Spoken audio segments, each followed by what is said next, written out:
My Lord and my God, I firmly believe that you are here, that you see me, that you hear me. I adore you with profound reverence. I ask your pardon for my sins and the grace to make this time of prayer fruitful. My Immaculate Mother, Saint Joseph, my Father and Lord, my guardian angel, intercede for me. You know, I'm not a huge techie guy. I don't know a lot about technology, but it seems that a lot of recent tech is based in algorithms and the power of processing a lot of data. And one element of that technology, which is apparently very powerful, is the capacity to predict outcomes. We can think about the whole phenomenon of marketing and how companies develop sophisticated mechanisms to predict customer behavior, what we want to buy, what we want to acquire, and to put that in front of us in the right way at the right time so that we buy their product.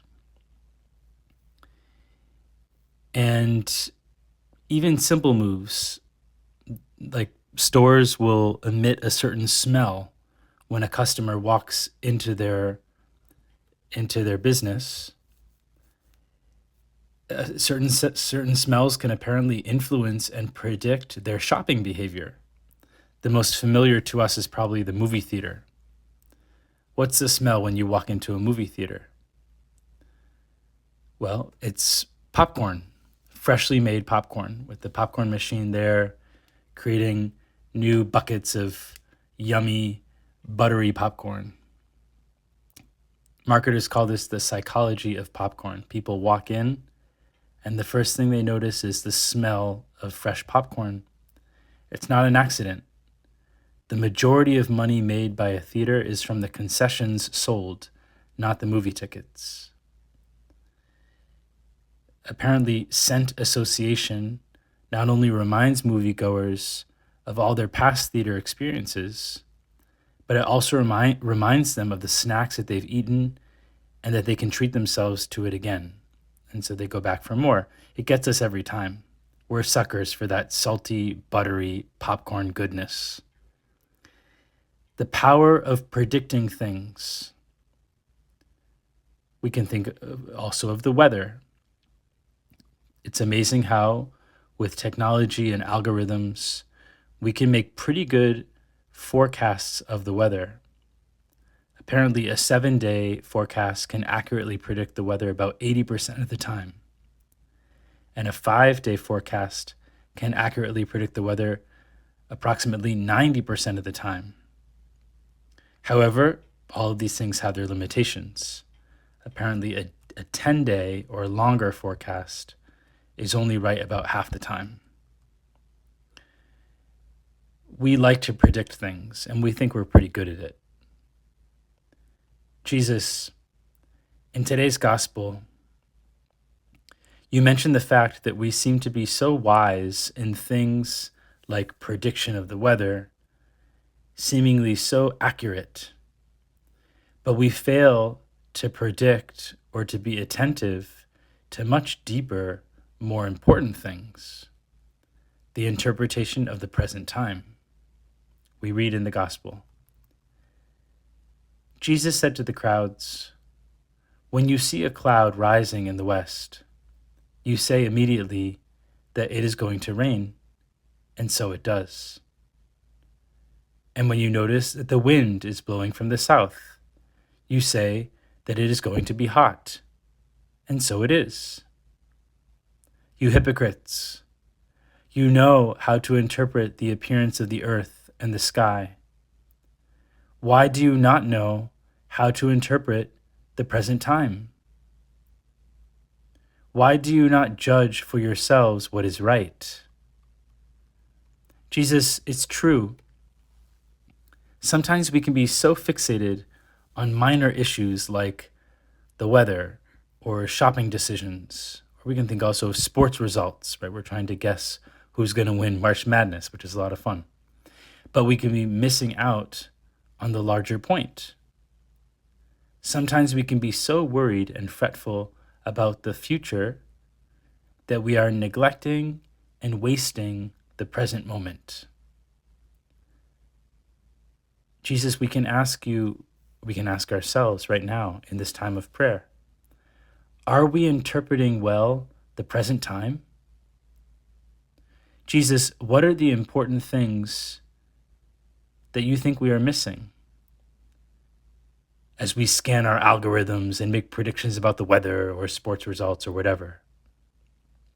Well, the gospel continues. Why do you not judge for yourselves what is right? If you are to go with your opponent before a magistrate, make an effort to settle the matter on the way. Otherwise, your opponent will turn you over to the judge, and the judge hand you over to the constable, and the constable throw you into prison. I say to you, you will not be released until you have paid the last penny. This is an image that's very familiar to us. We read a similar process in other parts of the gospel, right? This tension or argument between two people, two brothers, and they're encouraged to settle it on the way because otherwise it will be handed over to the courts and you'll be passed from the judge to the constable and to the constable into prison. And Christians up and down the ages have understood this as a future description of judgment. The judgment in our death. What is the one thing that we all know will definitely happen in the future, right? What is it that we can predict even if we don't have a PhD in data analytics? Everybody can get this one right. We are going to die. You are going to die. I am going to die. And what we can truly predict is that one day, we don't know how soon, we will die and we will be judged by God. In fact, we are about to begin the month of November, in which the church invites us to meditate on that reality, that each of us will be judged. And given that that is the fact, the truth of our life, the most kind of obvious thing that is awaiting us in the future that we can predict, we know that when we die, we will be judged by the measure with which we have loved. And so the most urgent thing for us to do right now is to put our house in order. Knowing that that is coming in the future, when we know a storm is coming, we immediately get into preparation mode. We board up the house, we stock up on groceries, we buy candles, we're ready for when the power goes out, etc. Because we're looking to the future and we predict properly that a storm will arrive. Well, what about the obvious future of our death and judgment? What does that do to kick us into gear of preparation?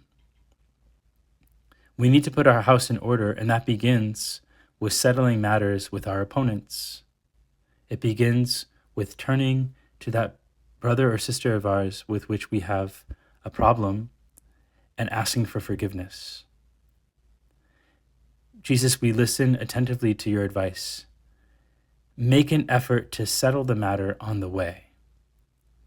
Right? Make an effort to settle the matter now. Don't let it go all the way to court. And of course, most of us are not in situations where we may be bringing something to a lawsuit, but we know in each of our lives, there are situations in which we need to either forgive or ask forgiveness.